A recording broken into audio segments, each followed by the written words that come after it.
You ever find yourself in one of those situations, and I said situations there for a reason, where you're reading a book, and I actually don't know how many of you sit down and read physical copies of books anymore, but I'm assuming some of you do. And you get into her and you find yourself a word, and the back of your brain is saying, okay, well, based on the spelling of this, I would suggest you probably want to pronounce it this way. But then the front of your brain, that piece up here that has the control of this speaky Pete, it turns around and says, nope, we are not doing any of that. Screw you, it's now this. And it's kind of funny when that happens. I know it happens to me all the time, actually, and it's one of those interesting pieces of luggage that I bring to the table, which I find quite charming. And I gotta tell you, whew, I know the people around me just love it too. Absolutely. But it did happen to me a fair amount on this particular topic. You guys have seen the thumbnail, okay? So you know what we're talking about today. We're doing Robert E. Howard Battle Royale number 14. Now we're getting up there as in numbers. And I broke out the big book of Conan on this one, and I sat down to read Conan and the Fangs. I just said it again. It's not fangs. The Jewels of Gwahlur. See, I keep switching fangs and jewels back and forth too. And you notice how I pronounce the H in there between Gwa and Lur. And there's a reason for that. If you actually look at the way it's spelled, I'm fairly certain Robert E. Howard wanted us to say Gwahlur. But when I read this, every time I'm going through the story, I keep saying Conan and the Jewels of Guadalajara. Conan and the Jewels of Guadalajara. Conan and the Jewels of Guadalajara Ding Dong. It just kept going. My brain just kept saying, this is where we're going with this. So I'm warning you now, as we go through this video, we are going to have a fair amount of cock-ups on the actual pronunciation of this word. So consider yourself warned now, all right? Because, as I say, I find it charming. So today what we're going to be comparing is the Dark Horse 3-part series, Conan and the Jewels of Gwahlur. And we're going to be comparing that to the Savage Sword of Conan version, which is a classic, which is titled The Fangs of Gwahlur. Now, I really enjoyed going through this story, and I'll tell you why now. So a little bit of a spoiler. I'd never read this one before, and when I was reading it, for some reason, the back of my mind was constantly waiting for the Scooby-Doo moment. And you'll know why when we actually get into the story, because as I start walking through what happens, you're going to see what I'm seeing here, because you're going to be waiting for it. That moment with the crazy, kid-friendly, psychedelic pop music that's going to pop up in the background in the hallway with the doors and the running back and forth. And invariably somebody pulls a mask off a guy, and it's the janitor, it's old Mr. Simmons. But that isn't actually what happened in this story. But you wait for it, because you do get that feeling. So, word to the wise, and spoiler alert, now, if you have not read Conan and the Jewels of Gwahlur, and you don't want to know what happens, stop. For the love of God, stop watching now. If you're still sticking around and you're ready for this Battle Royale, well, let's get into the books. Let's get ourselves situated as to where exactly this story happens before we actually get into the tale, okay? So, where is this in Conan's lifetime, like the timeline that is Conan? It takes place after Red Nails. Now, in Red Nails, you know he was with Valeria. Somehow in this story, he's parted ways with Valeria. It's happened prior to this story happening, and we don't know how. Now, I know Marvel wrote a story to how that happened, but that's not what we're going to talk about here. And that takes place here in Zucotl. Now, it's a question of whether it's this Zucotl or this Zucotl down here. I've never actually known which one it is. And I think that's one of those on-running memes within Conan lore as to which Zucotl does Red Nails take place in. If you guys actually know, down below, that'd be great. Anyways, Conan's finished up his little adventure there in Zucotl. He's parted ways with Valeria. She's gone off to do her thing. And he's heading this away. And he's headed into Kashan. Now, the reason why he's gone to Kashan is because he's heard about these Jewels of Gwahlur, okay? So there's a bit of background story that takes place here on the far end of Kashan and Keshia. And then the rest of the story takes place here in Alkmenen, okay? Now, Kashan is a kingdom. It's a standalone country. Punt is directly to the side of it, and the opposite side of Punt is Zimbabwe. Now, Zimbabwe is important because Zimbabwean ambassadors actually end up showing up in the story, and there's a reason you need to know that Zimbabweans and Kashanians, Kashu, whatever, they don't like the Punts, okay? Not a big fan, mutually, of these people. So that gives you the context, that gives you the situation. Let's get into the story.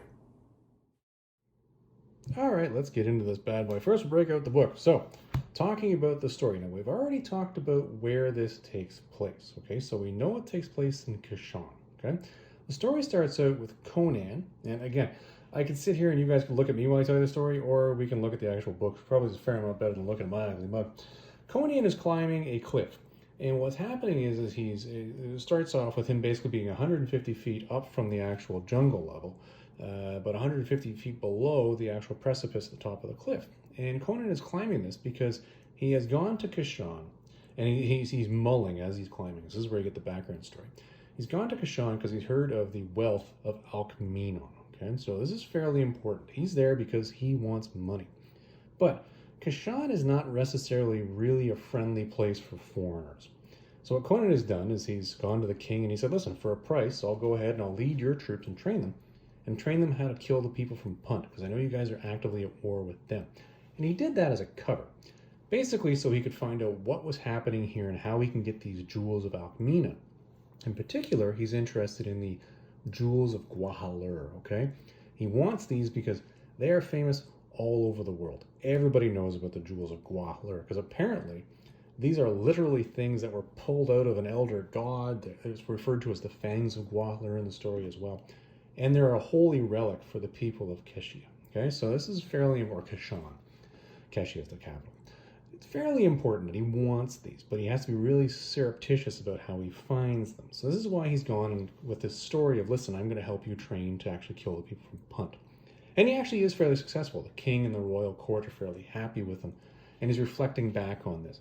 But then at the same time, he reflects on the fact that this guy called Tutmekri, who was an ambassador from Zimbabwe, which is on the other side of Punt. You remember I showed that to you on the map.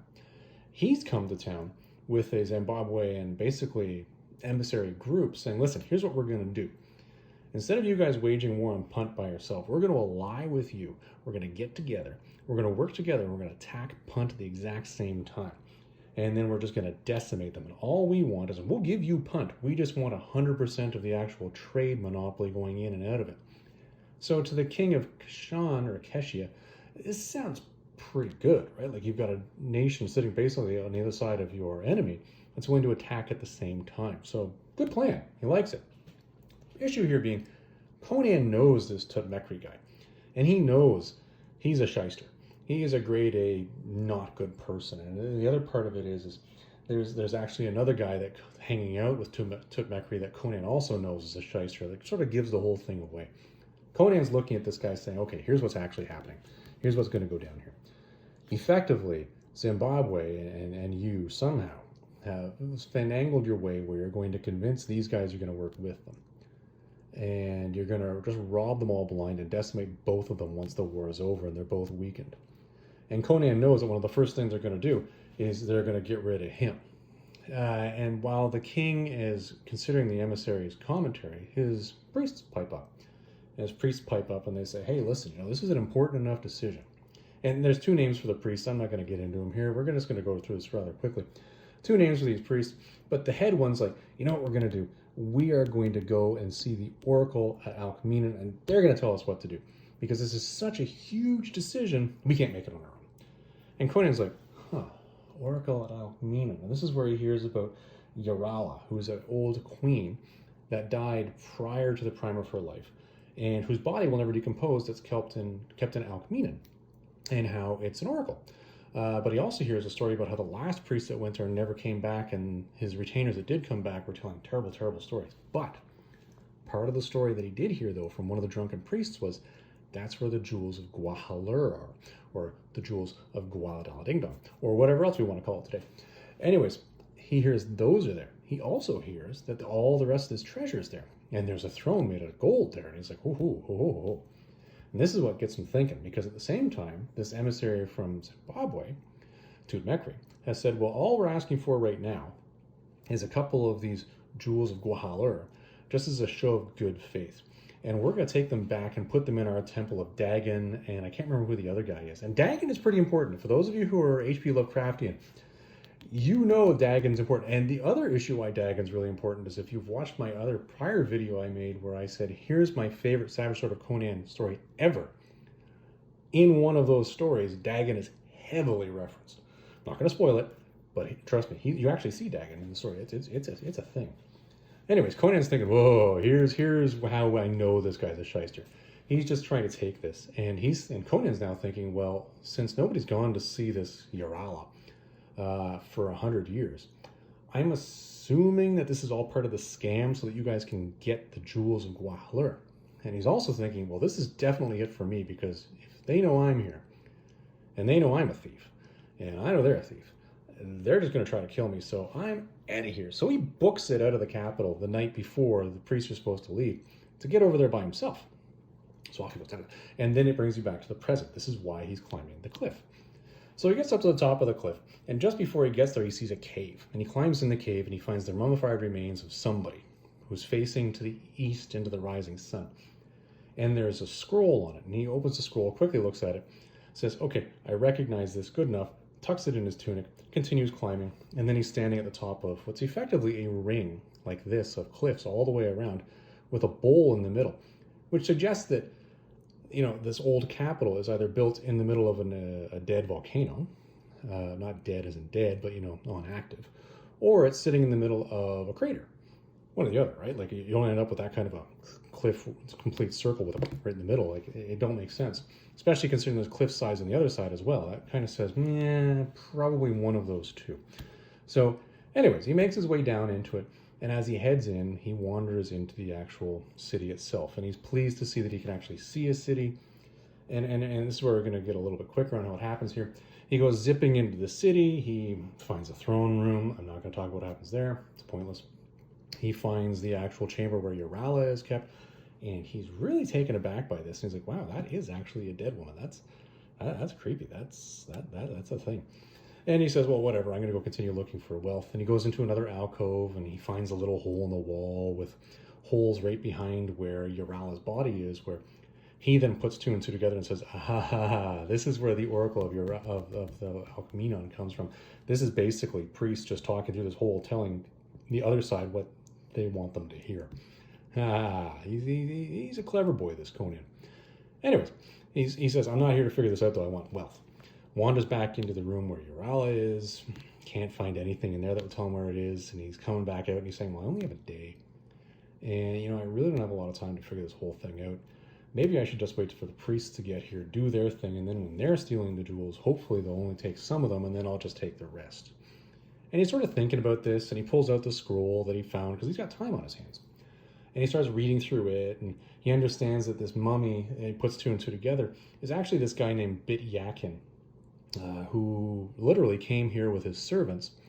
And he gets a sense that this guy lived here right around the time that the Oracle was active. But he's wondering, why have I never heard of this guy in the Oracle legends? Because if he was here while the Oracle was active, like, they talked about everything. Why wouldn't they talk about him? And at the end, he understands that Bit-Yakin knew that he was dying, and that he's actually the author of this scroll. And he understands that he was placed up in that cave up there by his servants. But then Conan asks the question, and this is where the Scooby-Doo-ness comes into this. He asks the question, well, what happened to the servants? There's no reference to what happened to them. Now, there is the rub right there. That's the seed. That's a little thread where the OCD tendency fast just, whoa, pick. Hold on. What's that all about? Yeah, right. What happens to the servants? In how many other stories has Conan ever wondered what happened to the servants? Seriously. Anyways, while he's thinking all this and he's doing all the mulling, a gong is heard. And he's like, ooh, and he goes tearing off towards the gong. And he goes up into a general courtyard, and there's the gong. And he walks over to the gong, and he's like, I don't see anybody here. What the fridge? And the servants aren't supposed to be here yet. And did somebody get here early? What's happening here? The priests aren't supposed to be here. Nobody's supposed to be here. And just as he's thinking this, the hole falls out underneath him, and he falls into an underwater river, which rushes along and carries him away. And as he's rushing through the underwater river, he's staying afloat. He puts his sword in his mouth so he doesn't drop it, which gotta be difficult. I don't understand how your teeth are going to hold on to the weight of an entire sword, but somehow he did. Well, he's Conan, so that's how he does it. Anywho, he gets himself through this, and he notices that there's some bronze ladders going up the stairs, or going up the walls beside these. And he says, well, I'm going to grab on one of those and just climb up through a hole, and we'll get out of here, which he does. And he's wondering, well, why are these ladders here? This doesn't make any sense if this is an underwater river. And then he says, ooh, chillingly, how much of the rest of this bloody thing is over top of this underwater river? Am I going to fall into more stuff? So he knows now to be a little more cautious. And as he's wondering this, he says, well, I guess I better find my way back to the throne room. And out of morbid curiosity, that's the actual phrase that's in the story, out of morbid curiosity, he decides to go back and see Urala. And when he goes in there, he no longer sees this alabaster skin-hued statuesque person. He sees the body seems to be a little more alive. It's got this blush about its cheeks. And he says, Crom, it's alive. And with that, the eyes open up, and this Urala stands up. It's like, ooh, and tries to basically tell him, I'm Urala, and, and I'm a goddess, and this is what happened to me. We won't get into that story. And you should respect me. And he's like, how are you still alive? And Urala is like, well, if you're not going to believe me, then piss off. Basically gives him the get gone. And Conan walks right up to her, tears her skirt to show her exposed thigh, and says, you're not Urala, you're Muriel. You're a stripper I know from over here. You used to hang out with this other guy that's hanging out with Tewkmekri right now, and I know he's a shyster, and I could recognize you from 100 feet away because you've got this crescent-shaped moon tattoo or birthmark on your thigh, and there it is right there. You're totally Muriel. Don't give me this, you're Urala crap. And again, Conan's putting the Scooby-Doo pieces together here. You see, this is like Daphne and Velma, and it's like, wait a minute, no, that's not actually what happened, because Fred's a twit, right? He doesn't actually do the actual thinking. Anyway, so Conan's like, no, that's what happened. And Muriel just breaks down in tears. Yes, he brought me here. He's working with Tewkmekri, and Conan puts two and two together and says, and what were you supposed to tell the priests?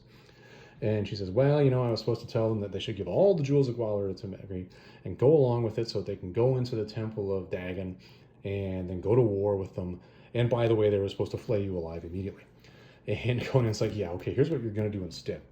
You're going to tell them that they should give me the jewels of Gwahlur and that I'm favored by the gods, and that they should probably flay that Tewkmekri guy, or at least get him the heck out of here, because he's bad news bears.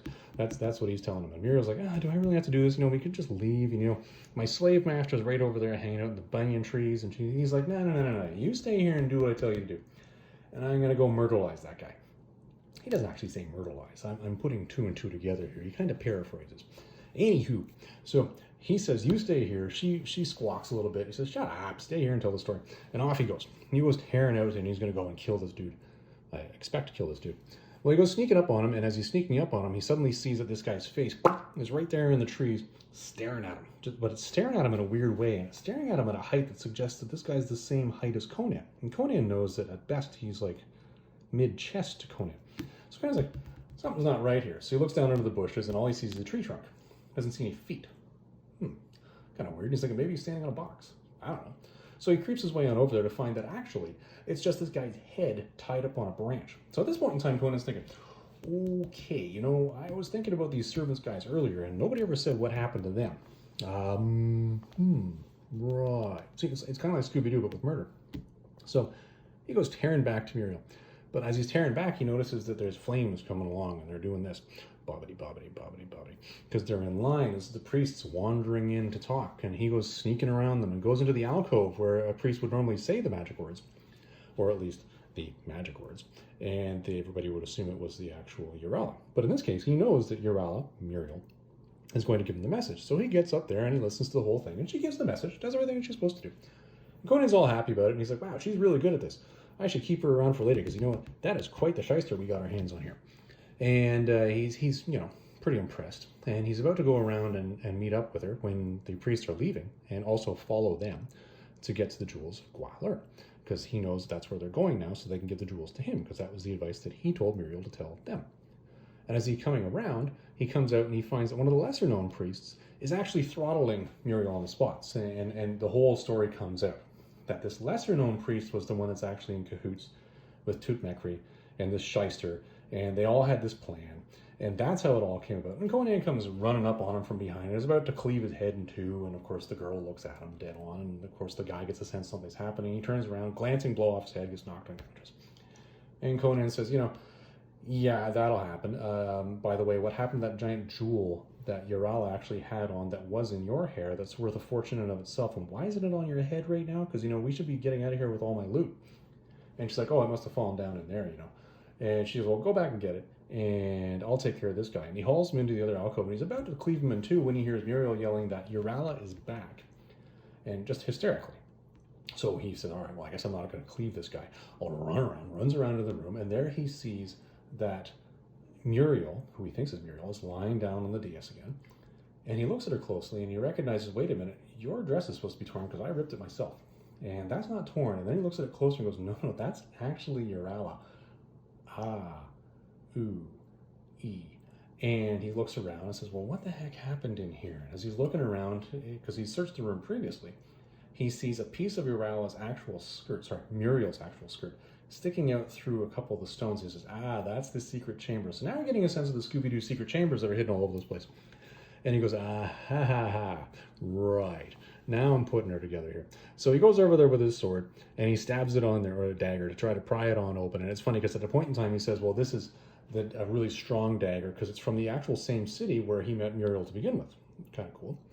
And he pries it open, and he gets through, and he's going in, and he sees these murals painted on the wall. But all the murals are painted in the style of that guy, Bityakin, who we saw as a mummy earlier. And they tell the story, and you don't hear what the story is yet.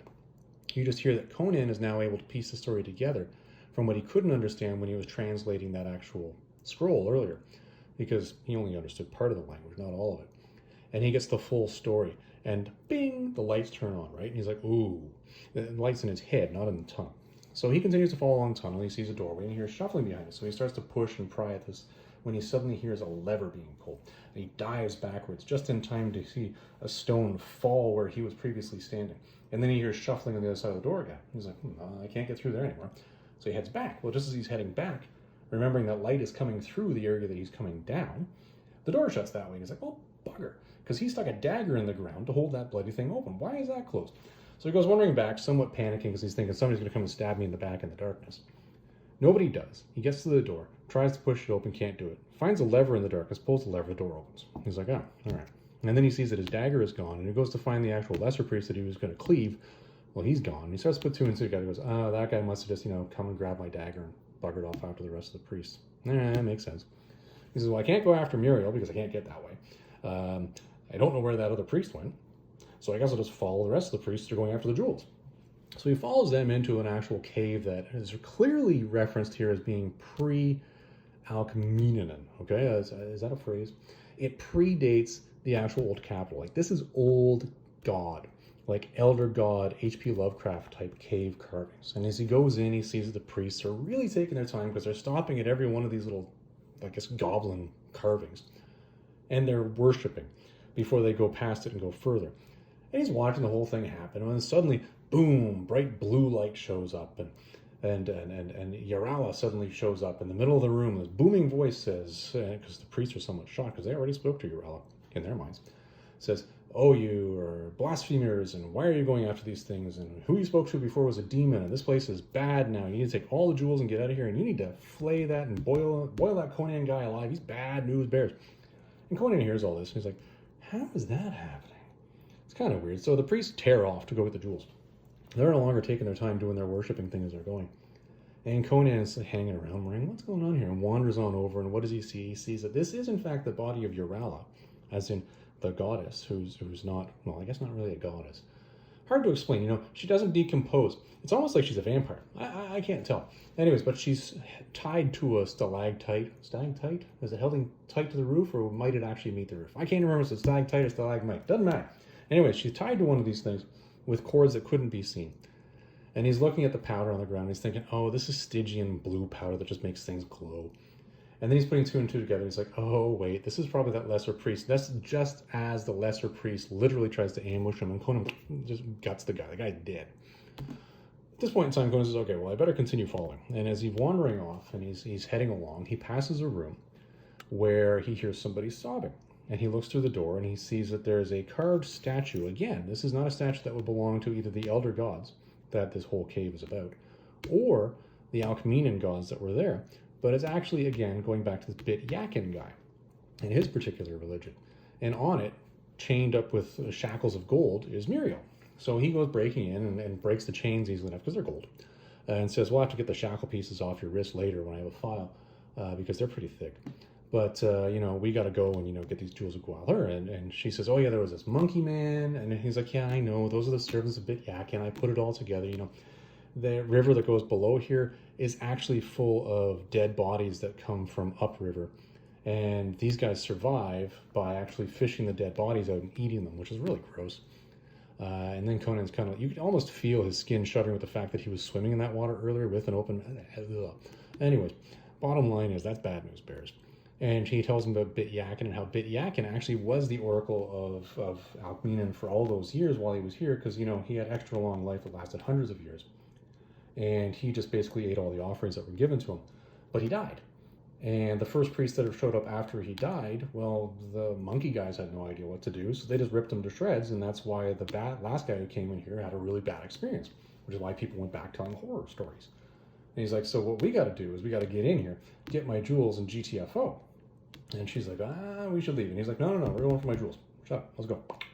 So off they go, they follow the actual priest. Priests get to this room that doesn't really have much to it other than the Dias and then darkness behind it. And they've got their torches all around it. They open it up, and they open up the actual lid to the case, and it's described as this shining light, this that lightens the whole room. As these jewels, these magical fangs of Gwahlur, or jewels of Gwahlur. These things are just crazy shiny.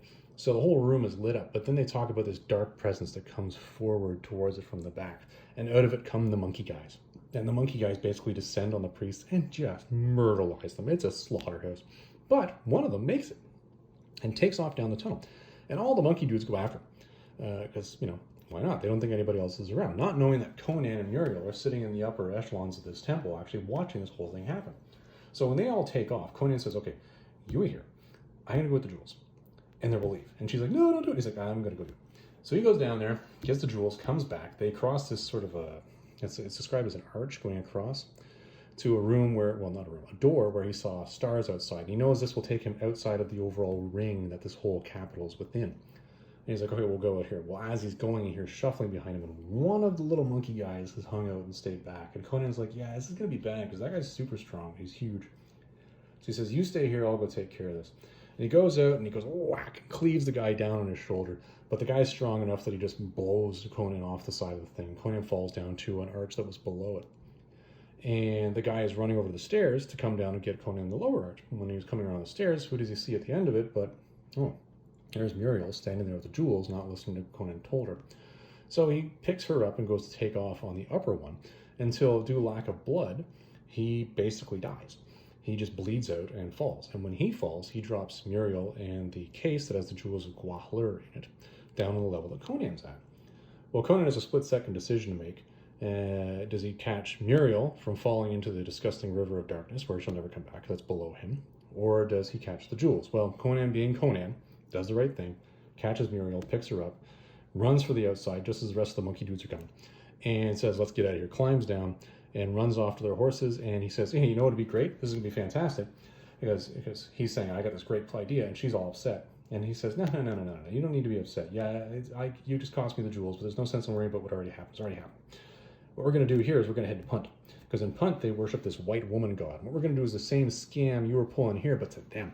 And by the time we're done, we're going to just rip them off really. I think there's some phrase that he makes that we're going to basically, scam them out of their own jawbones or something like that.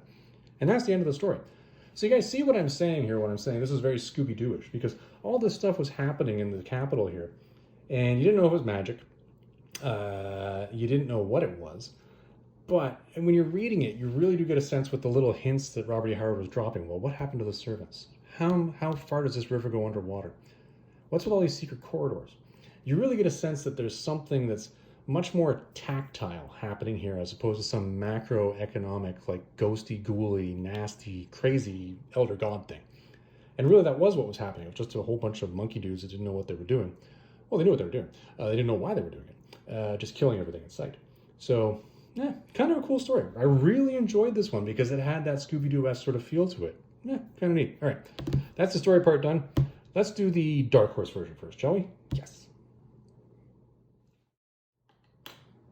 All right, let's get this thing started. We are going to start with the Dark Horse version. So, kind of funny. I was just looking at this the other day and I was like, you know, I stamped this on the back of all my boards so I know it's mine, but it's already in the house. Do I really need to mark that it's mine? That's weird. Anyway, those stupid things I do. So let's get into it right off the bat. Interesting story on this one, and I'd say I enjoyed reading this comic version. But again, point to this actual video series is which one's closer to Robert E. Howard. But I did like this one. The story was by, if I believe, I remember this correctly, Craig Russell, and the art was by him as well. Let's take a look here. Yeah, script and art by Craig Russell. Interesting take on Conan. I haven't seen this style of art with Conan before, which is why this really sort of, I don't know, It hit. It really did. It was really like almost like reading a Hal Foster, Prince Valiant. Very cool stuff. So anyways, the story starts out with Conan running through the jungle, and he's looking at the bottom of the cliff, and he's talking about the fact that, he's had to ride, and he's climbing, and as he's heading up there, and he's saying, this would be pretty bad for most people, but it's okay because I'm from Samaria, and I climb this sort of stuff. So up he goes, and because he was trying to find a way past it, and there's the skeleton that we talked about in the mummy, and there's the scroll, and he grabs the scroll, and it's a pretty ugly looking mummy. And he's looking at it, and he says, okay, bit yakking, and then he says, no time for you now, bit yakking, and off he goes, and he has more rewarding things to see. And he heads his way on up. Kind of interesting, in the story he didn't really talk to Bin Yakin, but, kind of cool.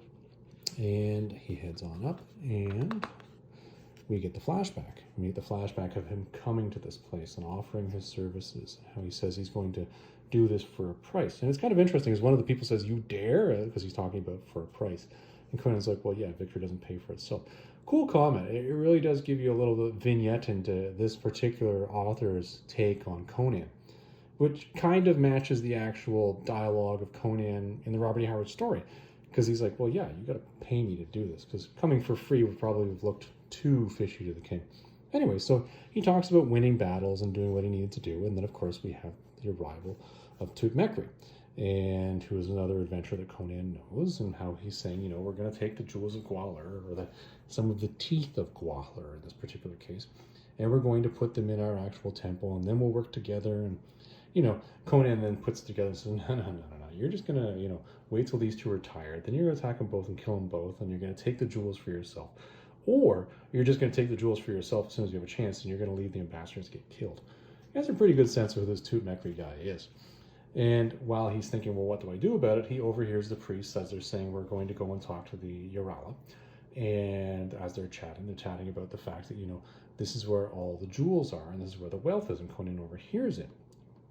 He says, well, I'm out of here, and I'm gone, and I'm going to go do this, which is where we get to the opening part where he's going through the jungle. He finds his way into the actual throne room, and there's the dais made of gold that he sees when he was walking through it. And he finds an actual chamber behind it with a little hole in the wall there. And he sees a door, and he opens it up, and there's Yarala. Now, it's interesting, in this, Yarala is sitting. In the story that I read, she was lying down. At least that was what I put together when I read it. But kind of odd, but, whatever, she's sitting. I guess this works a little better for the idea of talking through the holes directly behind her. So, anyway, it works for me. Anyway, he can't really figure out why she's looking so good, and she's been dead for this long, and wanders along and knocks and finds a hole in the wall and pops it open, and there's the little holes that were behind Yarala that we talked about earlier. And then, because he's got nothing to do, he starts reading the scroll, and he's piecing it together, and he's understanding that, this guy came here and knew he was going to die, and his servants put him up there, but I wonder what happened with the servants, and what did they do afterwards? And why didn't I hear about him in any of the stories about this? And then the gong. And he goes tearing off. And there's the gong and the mallet. And he wanders closer to it. And boom. Down through the floor he goes into the water where he sees the actual ladder. No sword in his mouth. The sword in his mouth in the story, by the way, did actually cut his mouth. I went back and checked that because I was kind of wondering how he did that. Anyways, and he climbs his way on out. And then he's saying to himself, well, how much of the rest of this is over top of a waterway? And why are those ladders there? That's kind of weird. And he's like, I'm going to walk a little bit closer as I get out of here. He's like, see, ladders. Trying to figure that out, right? Anyways, makes his way back over there, and he's like, wait a minute, this is looking a little more living. Remember I told you he went back, and he said, that's looking a little more alive than what I saw previously. And here comes the Kron, because he recognizes that she's alive. Eyes open, we get the dialogue saying, yes, I'm a goddess, and my life was taken before my prime, and you're going to listen to me, and I wake up every night because, I talk to people who are coming to visit me at nighttime. And he's like, well, how are you still alive? And he's like, well, why am I even answering this question to you? Get out of here. And he's like, wait a minute. And he walks up and rips her dress, and lo and behold, mentions the fact that, hey, no, I know you. This is Muriel. And she, of course, is begging, just like she did in the story, explaining the whole story. And Conan's like, no, here's what you're going to tell them when they actually do get here. Now, you're going to do this, and I'm going to go get Zargeba. Zargeba, by the way, is the slave master that actually, was basically making her a dancing girl back in the day when Conan first met her. All right, on to issue number 2. Kind of interesting. We got a fairly good opening here. It kind of matches where we're going with the overall story. Story opens up. She again is arguing with him. He says, listen, I'll take care of this argument. Tell me where he is and I'll go take care of it. Here's what you're going to tell the guys. And remember, Conan is beloved of the gods. Very important point. She's like, oh, I don't want to stay here. And he's like, no, you're staying here. I'm going to go take care of this. Wanders on off, and as he's wandering off, he's sneaking his way over there and sees the face that's looking at him. He's like, backs up a little bit. Wait a minute, why is that so tall? Kind of weird. Let's check underneath here, because it shouldn't be that tall. And trees. He's like, no boxes. And he's like, something ain't right here. So he sneaks his way on over there, and lo and behold, there it is, tied up by his hair on a branch. Pretty creepy. And he's like, there's no sign of the murdered body. There's a little bit of blood on the ground. And then he's like, wait a minute, I just left Muriel back there. And yeah, there's something not so good here. Goes tearing back. As he's tearing back, he sees the torches bobbing along. And here comes the priests. And there's Gwahlur-Which, who was the leader of the priests. And then there's Gwahlur-Which, who is the guy who works underneath Gwahlur-Which, who, as we heard earlier, is the one that actually is corrupt. This guy actually believes in the gods. Thumbs up for him. Good job, buddy. Anyways, they're walking along, and everybody's praying and doing their thing as they get there. And Conan sneaks over to his little hidey hole to hear. And she says, this is what you're going to do. And remember, he's beloved by the gods. And by the way, you have my leave to go. Off you go. Bye-bye. Have a good time. And off they go. Hey, oh, divine, you're out. And they all head out, and she's just exhausted. She's like, holy crap, I pulled it off. And Conan's laughing. He says, I'll be right out. And as he's walking out, he hears the scream. But he did hear something shuffling here before he went back. And that's why he paused. Anyways, scream happens, and of course there's this guy being a problem and using very inappropriate language. Nasty dude. Kind of looks around, gets blunted with a sword, and he's like, okay, well, she's like, let's get out of here. He's like, no, I'm going to kill this guy. You will get that stone, because where is the gem that wore in your hair? And he's just about to take care of the guy, bad guy, when, she's come back, and he comes in, he's like, what are you playing jokes for? And then he recognizes, wait a minute, you're supposed to have a tear in this dress. He's like, holy poop, it's Yalala. Yeah, whatever. Anyways, we're going to pronounce a lot of things on this one. Anyways, calling for Muriel, can't really find her, but does see the actual hole in the wall, pries it open, and he does make the comment that it is at Bacanian Steel, which was where he met Muriel for the first time. He pries it open, heads his way on down, puts the dagger in there to hold it open, grabs a torch, gets the actual story a bit yakking to understand what actually happened. He sees them grabbing corpses out of the water. These look like giant monkey beast dudes. And he goes along and here's the door. He tries the door, here's the lever, falls back, stone falls down. His torch is out. He says, well, I better go back, and the door closes. In this one, he does not find the actual latch to open it. He kicks it open. Anyways, he comes out, and of course, blood smear's gone. You're out, whatever, she's gone. And on top of all that, he really doesn't know where to go to get Muriel. So he goes chasing after all the priests. So off he goes. And he heads into this cave. Now this cave, I'm getting a sense, this is now, we've got an old cave. I'm looking at the depiction of these monsters, these gods. And these are looking like dark gods or old gods to me. And out comes your Yarala, whatever. Woe to the false children, and that's not Muriel. Ooh. Here you go. You know you're heading into a big conclusion when Conan ends off the book just by saying, that's not Muriel. It would have been kind of funny if it wasn't Muriel. But he's right. That was not her. That was not the case. All right. Here's number 3. Part 3. Here we go. Last part of the story. You're getting a clear sense there's the monkey guys in the background.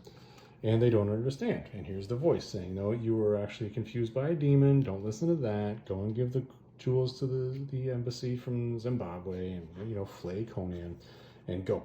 And they go tearing off to take care of this. And Conan goes wandering over and sees that, no, she's actually still dead and she's been held up by strings. And there's this guy attacking her, Gwahlur-Which, and he stabs him, and that's the end of that guy. And as he's wandering off and leaving him far behind, of course, here's the powder that I mentioned earlier, he finds that there is a Pelishti. Pelishti, by the way, is the Bityakin religion. And there's Muriel there, and he goes in and gets her out. Not golden chains, but just regular chains. She tells the story. He says, no, this is actually what happens. Tells them what happens to the whole story. And she's like, they fish? Yeah, they fish. And there's one of the corpses they get out to eat, which is, they're monsters. That's all you're supposed to understand from this. Anyways, they get to the place where you actually have the priests in the darkness. They're opening up the jewels. Conan sees the actual stars outside. He knows that's the way out. There's the two ledgeways that lead out. and they're watching the whole ceremony happen with all the light coming out of the teeth of Gwahlur.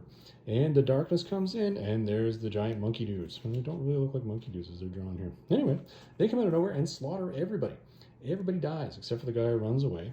Conan runs in, grabs the jewels, says, let's get out of here, heads up, hears the noise behind him, and says, damn.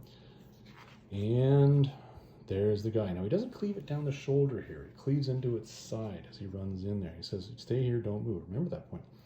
The thing just sort of looks at the hole and then, of course, bonks him off. And he's in the process of pulling up, and lo and behold, damn, the monster grabs onto her and the jewels, takes off, and unfortunately bleeds out and falls to its death. And Conan has to make that split-second decision. Do I get this? Do I get that? Which one do I get? And he makes the right decision and grabs Muriel, because he's Conan, and that's what he does. Those fall into the water. They're never to be seen again. The rest of the dudes are coming back. They run away, head over to where the actual stars were. Conan goes breaking down there with breakneck speeds. She's crying. She's all upset. Why did you do this? You could have got the jewels. And then, of course, we get to the point where it's, no. We're going to go to Punt. This is what we're going to do. You're going to be their new ivory goddess. And before we'll get out of them their jaw teeth. That was the comment. Their jaw teeth before we get through with them. And that's the end of the story. Not bad. Not bad. Oops, dropped the book. Not bad. I got to tell you, interesting one. There were very few small deviations in this one. I mean, he had to kick open that one door. Okay, I'll give you that. Some of the dialogue was a bit off. The overall story followed, though. I can't think of much in here that was actually that far off from the Robert E. Howard story. Yeah. All right. Let's get into the Savage Sword version. All right, it's Savage Sword time. Let's break this bad boy up and see. Ooh, these magazine bags, I tell you, they get a death grip on. Ooh, my goodness, they get a death grip on these books. Come on, let it go. Let go of the book. Let go of the book. You gotta do it gently, otherwise you're gonna end up with a detached cover. But there we go. We got her. Perfect. I'm gonna have to back the camera out on this one. We got. Oh, that's right. It's because we're going for magazine size. Yeah, hold on. There you go, boys. Move you over here, get some more space. There you are. So, Savage Sword of Conan, number 25, all new novel-length thriller, The Fangs of Gwahlur. Remember I mentioned earlier that the jewels of Gwahlur were fangs or teeth that were taken out of this elder god. Hence the name The Fangs of Gwahlur. So, story by Dick Giordano and Roy Thomas. Roy Thomas does a pretty good job with these Robert E. Howard stories. So, we have the story opening up with Conan. This looks pretty familiar to me. He's halfway up the clip. He's talking about the fact that he was lately of the Black Coast, that he moved his way on in here. You get a sense that this happened somewhere after Red Nails. Runs into the zombie, mummy, grabs the scroll, and immediately just up he goes, and there's your semicircle that this capital is within. Pretty close. And then you have backlash in here. You have him remembering backwards. Okay, this is me when I was with Valeria and Red Nails. Only to part soon afterwards. That's it. That's all you need to know. They parted. He came here, same thing. He offered his services to this king. They're going to actually attack. And in this one, however, when Tutmekri shows up with Zargeba, the issue here is that Conan is more involved in the conversation. There's really a sense here that the two of them are bickering in front of the king and his royal court. And at this point in time, they were told to basically shut up. And here you have the elder priest say, no, we're going to go talk to the oracle, and then the oracle will know what to do. And then Conan hears afterwards about the talk of some of the lesser priests that the jewels are actually here, because he's been searching them for them in the capital for a while now. And he takes off because he knows that his time is really running out in this capital. Anyways, gets to the capital, finds his way to the throne room. There is, we're going to say it correctly this time, Yaleia, lying down, as I understood she was there, and he has no idea how she's still alive. Really doesn't want to get anyone too close to this or touch this, so he's poking around the ground looking for secret chambers, picks up the giant gold dais or chair, can't get much into that, finds the actual secret passage that leads to the holes that talk in the background. He understands, this is how they were actually going to make this happen. And he starts to understand. He's thinking that this head priest is probably in on the shysterness. Shysterness. And he starts reading the actual scroll. Only understanding a piece of it, though, because at the end of the day, he's not completely versed in this particular language. He's just understanding that this guy lived here, and how is it he wasn't actually any referenced in any of the legends of Alcmena. Gongs, rings, goes running out, falls through the floor. into the water, sword in mouth, swinging along, finds his way to the ladder, gets himself up, tries to push the door open, can't get it open. That door was actually in the actual Robert E. Howard story. Climbs up for the roof because it's an easier route, and then finds his way back to the throne room. Again, out of morbid curiosity, makes his way back into the Yalaya room. Man, that is a difficult name. That's almost as difficult as Gwahlur. Anyway, finds his way back in there. She sits up, pulls on the whole act. Is like, no. This is, you get the heck out of here. And Conan's being somewhat impertinent with her.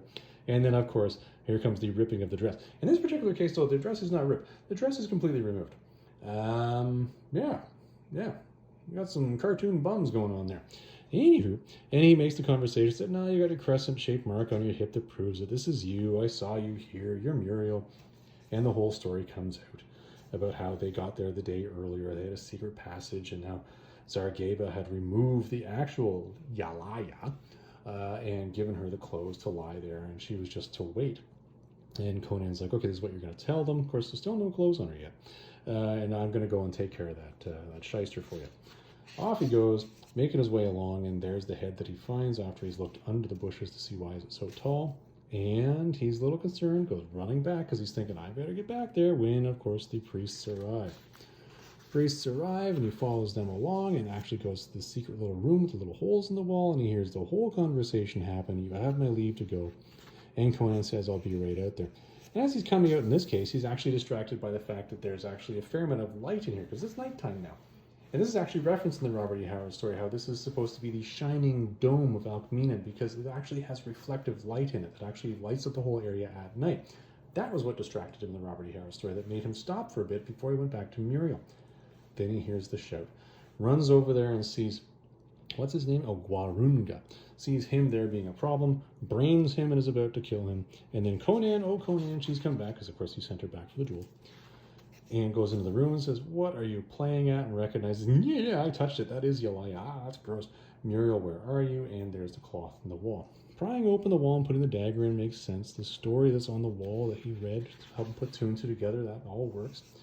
There's the actual trying of the door. He hears a lever. There's a crack of a stone. That makes sense. The door slams shut behind him. All of that happens exactly as it did in the Dark Horse stomach and in the Robert E. Howard story.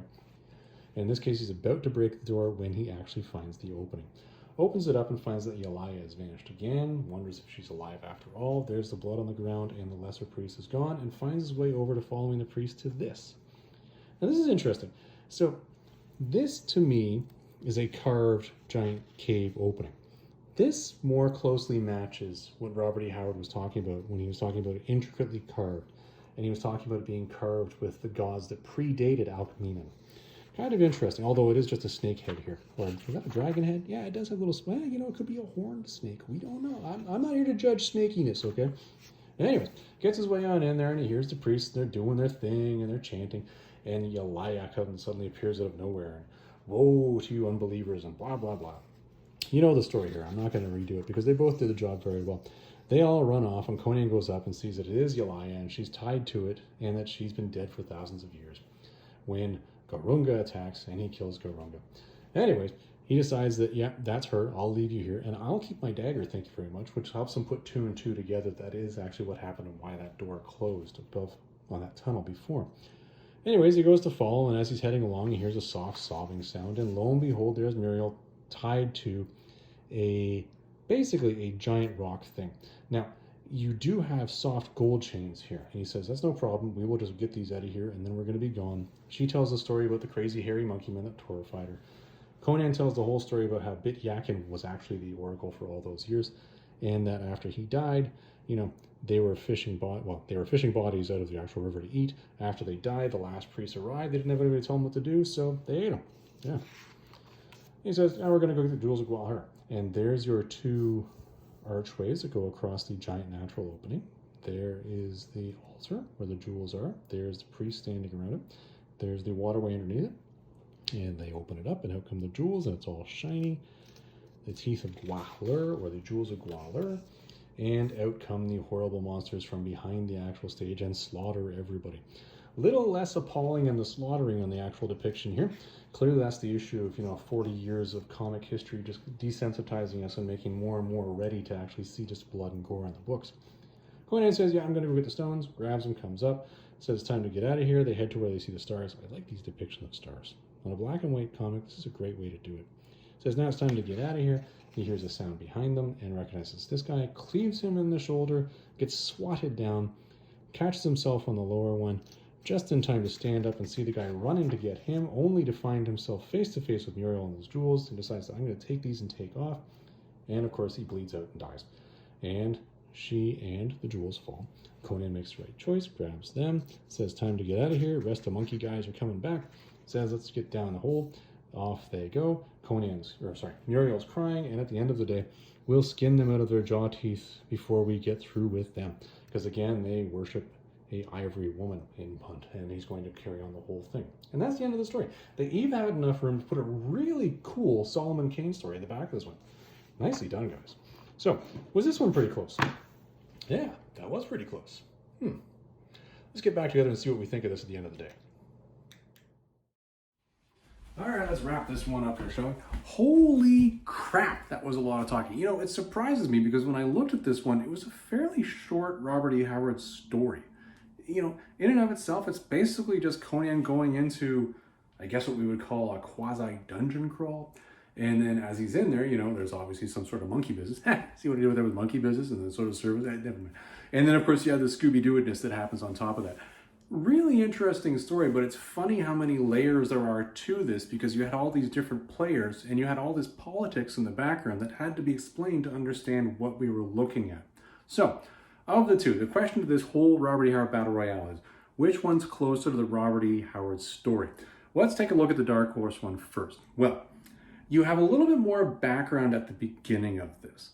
You know, there was really a sense of let's backflash or, you know, flash back, whatever. Anyways, let's think back. Let's hearken back upon the time when I was at the royal court and this is what happened. And you had a lot of background story to that. That wasn't in the Robert E. Howard story. I mean, there was obviously thinking about it, but it wasn't really fleshed out into full comics, but it was there. So I can't really give it too much of a slap for that. You know, the whole heading into the actual, you know, running through the jungle to get to the caves, that wasn't there. The story started on the cave. I think the big difference in the Dark Horse version really came down to the fact that Conan's dialogue in there was somewhat more flippant. It really was. It was more of you really had a sense of Conan being almost like this roguish practical joker adventure sort of guy. And I like that Conan, don't get me wrong. To me, I do enjoy that aspect of Conan. I enjoy it when he's actually having a good time in his stories. But is that what Robert E. Howard wrote? Not really. I mean, Conan was fairly serious about this. Listen, I've wasted this much time in this blasted kingdom doing this. I want these jewels. That's why no matter how much Muriel is complaining, I am sticking to it. We are getting the jewels. Get the jewels, get the jewels, get the jewels, get the jewels. I don't care how many people I have to kill, we're getting them. And that really was the sense of who Conan was in this story. Granted, he saved Muriel at the end of the day and let the jewels drop. Pretty close, but it really came down to the dialogue for me that was a little different. Slight other things, like, you know, he had to kick that door open and destroy it as opposed to finding the latch to just open it when he was coming out of that tunnel he was sort of trapped in. That was a little different. The idea that Yalaya, the idea that she was sitting up in that as opposed to lying down, even though it made more sense to have, you know, little holes in the wall behind a sitting up person to fake that they're talking as opposed to a lying down person, it wasn't the Robert E. Howard version. The actual depiction of the cave, it was just a normal cave that just happened to have a couple, you know, statues of elder gods in it. Didn't really match the grandiose picture that I had when Robert E. Howard wrote it. So a couple strikes to it that way.